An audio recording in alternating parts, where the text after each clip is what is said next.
Додека ЕУ имплементира зелен договор, Балканот сонува зелено. Каде е Македонија? Во следното интервју разговараме со Маја Морачанин, председателка на партијата Дом и дел од семејството на Европските зелени.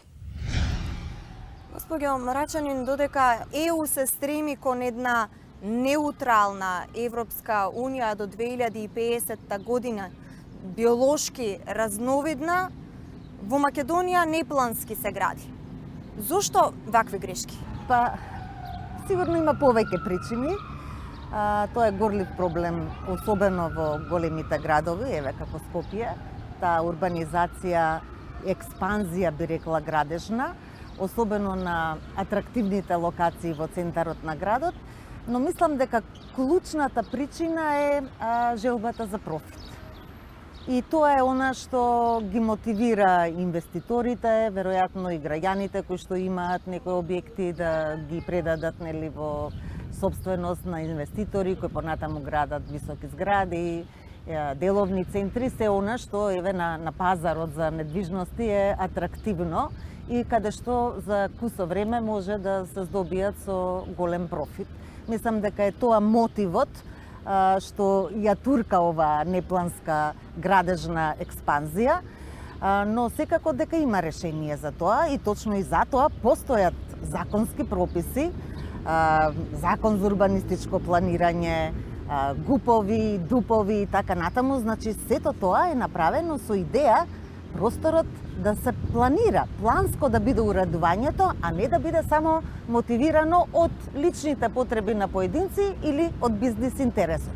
И тоа е за мене суштината на урбанистичкото планирање, да се гледа јавниот интерес на граѓаните.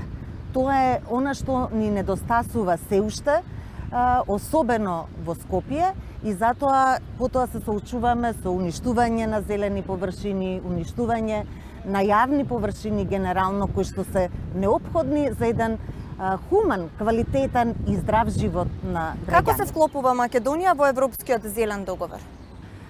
Владата го прифати Европскиот зелен договор и тој во делот на поглавието од програмата на владата 2020-2024 година е дел, односно се е нагласено дека еколошките проблеми ќе се решаваат, заштитата на животната средина согласно принципите на Европскиот зелен договор.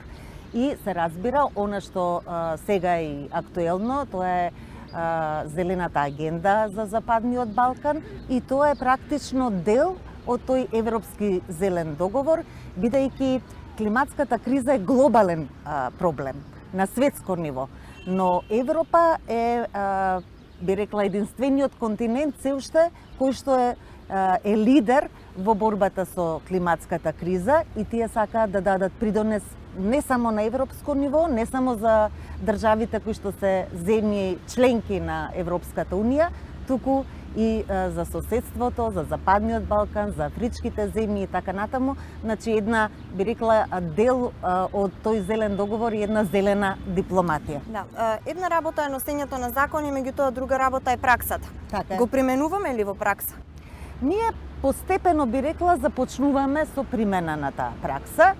Она што ме радува е, например, еве еден дел од тој Европски зелен договор, што кај нас ќе се реализира, е што во собранието неодамна донесовме закон за заем од Светска банка, околу, ми се чини, 25 милиони евра е заемот, кој што е наменет за енергетска ефикасност на јавни објекти и тоа на општинско ниво, така што ќе се спроведе енергетска ефикасност на јавните згради во општините, на здравствени домови, на болници и така натаму, а тоа е дел од Европскиот зелен договор, значи еден сегмент кај што вели дека енергетската ефикасност на објектите е многу важна и треба да се вложува во тоа и во јавните и во приватните објекти, но пред се, нели, она што државата и општините како од својот буџет, од буџетот на граѓаните треба да обрнат внимание, тоа е на реновирање на фасадите за да се постигне енергетска ефикасност и пред се на училиштата и болниците. Значи тоа е наведено во тој европски зелевец. И знаете како не сите подеднакво го разбираат значењето на овие, би рекла, зелени промени. Еве и во собранието дури помина многу време, беше тешко да постигнеме согласност. Чувствувате дека се изборивте? Што вие како пратеник најмногу придонесовте на оваа тема? Зашто најмногу се изборивте и каде имавте најмногу пречки? Да, еве, во минатиот мандат, например, успеавме да го донесеме законот за урбано зеленило. Да се надоврзам на вашето прашање и од предходно, тоа е исто многу важен сегмент, бидејќи со тој закон задолжително е 20% зеленило на секоја градежна парцела. Без тоа не може да се добие градежна дозвола. И тоа е дел од сега веќе и од законот за новиот закон за урбанистичко планирање. Пак со тој закон за урбанистичко планирање што го донесовме се предвидува суспензија на плановите, дуповите кои што не се во согласност со ГУП-от и се штетни по јавниот интерес и така натаму, што значи она што беше дискутабилно околу така наречениот мораториум што беше во општина Центар за некои дупови, се озакони како можност да се направи суспензија на некои, еве да речам, штетни дупови. Она што исто така го постигнавме е забрана за увоз на отпад да се користи како енергенс.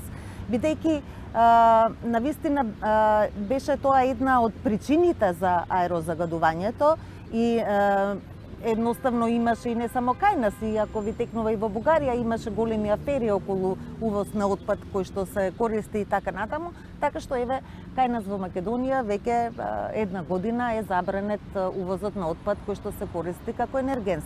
И се разбира одземањето на концесиите за Казандол, за Иловица, за тие рудници од отворен коп, иако нели уште еве за Иловица траат тие судски спорови, многу споро одат тие процеси, бидејќи кога ќе стигне во правосудството има одредени можности за тужба и така натаму, така што тој процес оди, но важно се спречени. Не се отвори рудник во Казандол, не се отвори рудник во Иловица и го сменивме законот за минерални суровини со кој забранивме отворање на нови рудници од отворен коп кои што користат цијаниди и сулфурна. Важно, бидејќи кога зборуваме за Европскиот зелен договор, сите три компоненти се опфатени. И екологијата, и економијата, и социјалниот аспект кој што е многу важен, бидејќи таа транзиција од фосилни кон обновливи мора да биде праведна. И никој не смее да биде заборавен. Значи, затоа и Европскиот договор ги вклучува сите засегнати страни, јавноста, граѓаните, невладиниот сектор, институциите и јавни и приватни, за да може тој процес да тече, да биде прифатен од сите и секако да се обезбеди финансирање. Она што еве и кај нас сега се случува е прогласување на делот Шар планина за национален парк. Тоа е исто така согласно овој Европски зелен договор, кој што вели дека треба да ги штитиме заштитените подрачја кои ги имаме, да ги ревитализираме, бидејќи голем дел за жал се уништени, но и да заштитуваме дополнително нови средини, значи нови заштитени подрачја, кои што еве во изминатиот период и Осоговскиот предел се прогласи заштитено подрачје и сега во тек е законот за носење за прогласување на Шара за национален парк.